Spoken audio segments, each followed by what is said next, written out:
Hey everyone, it's RF Tech Guy here, and today I'm going to be setting up a Mandalorian helmet, and I'm going to show you the best way to actually set it up to print on the Cura CR10. So when you set up your Mandalorian helmet, you're going to want to set up some support material, but if you set up the support material like say just generate support material, it's automatically going to try to fill everything in. So we're going to go to slice.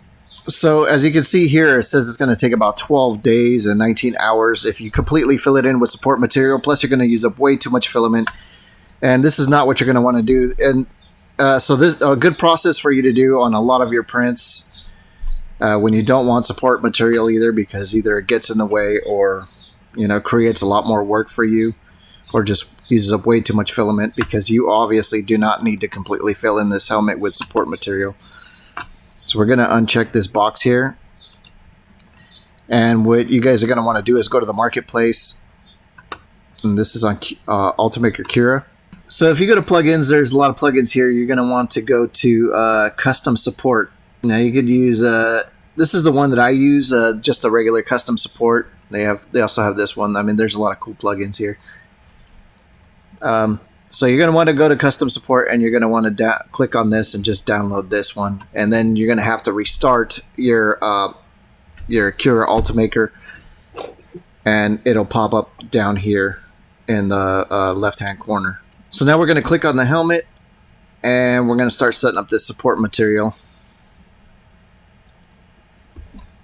So I could use a cylinder support or this support, but I usually tend to use the square one. And you're definitely not going to want to click this box. You're just going to use this alone, and just click on the edge here. Let me see if I could zoom in there. So this is pretty much all I do, is I just go around the edge with support material. You can actually, I did last time, I actually already printed this helmet, and when I did it, I left gaps in here, and it did leave a little bit of stringiness, but I could show you the difference on work that I had to do. I printed half a helmet with full support material, and then I printed a full Mandalorian helmet with minimal support material, and the one with minimal actually came out way better. So the first thing I'm going to do actually is generate some support for the visor here.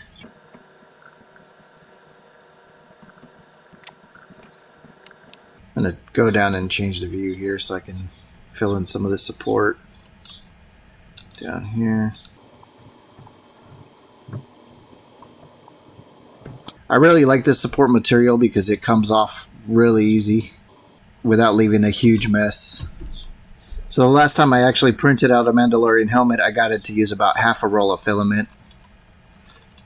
It's a 2-pound roll of filament, and it only used about 1 pound.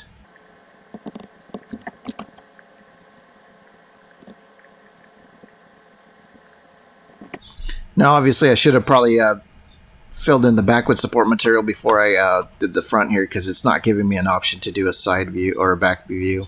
So if we slice it now, it's still going to take a while because this is at standard quality. Let's check the infill.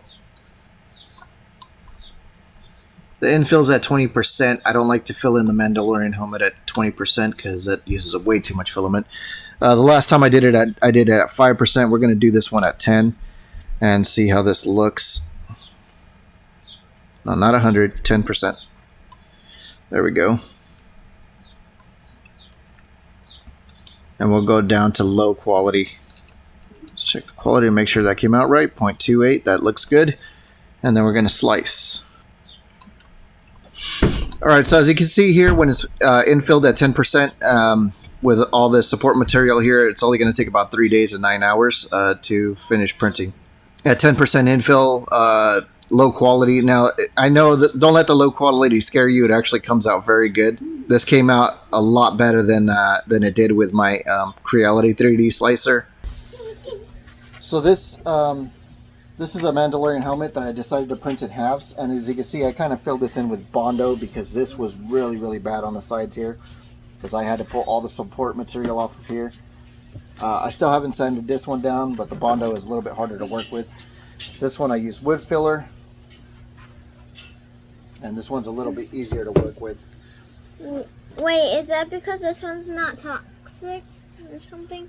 It's not toxic, so you could actually just rub it on there with your fingers. Why is there dust, like the dust? Because I've been sanding it down and I didn't dust it off. Oh.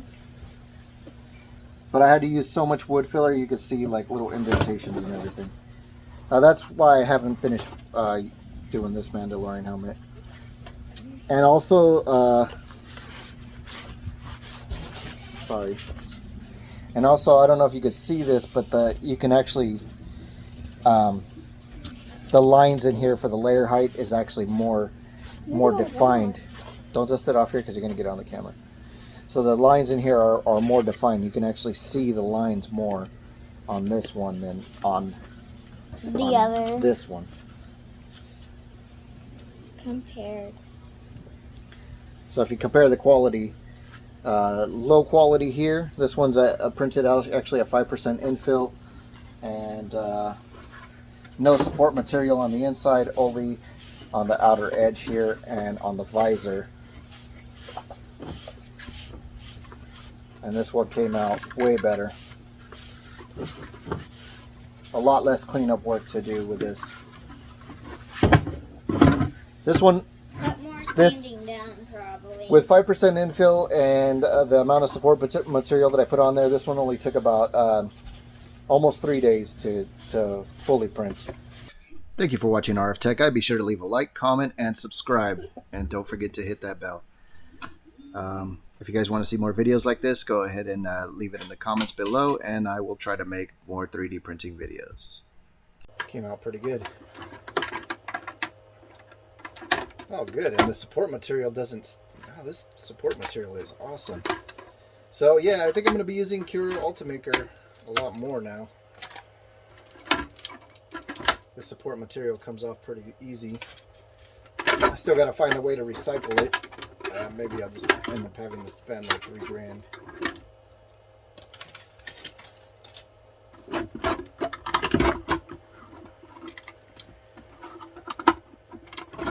Yeah. Take this off there.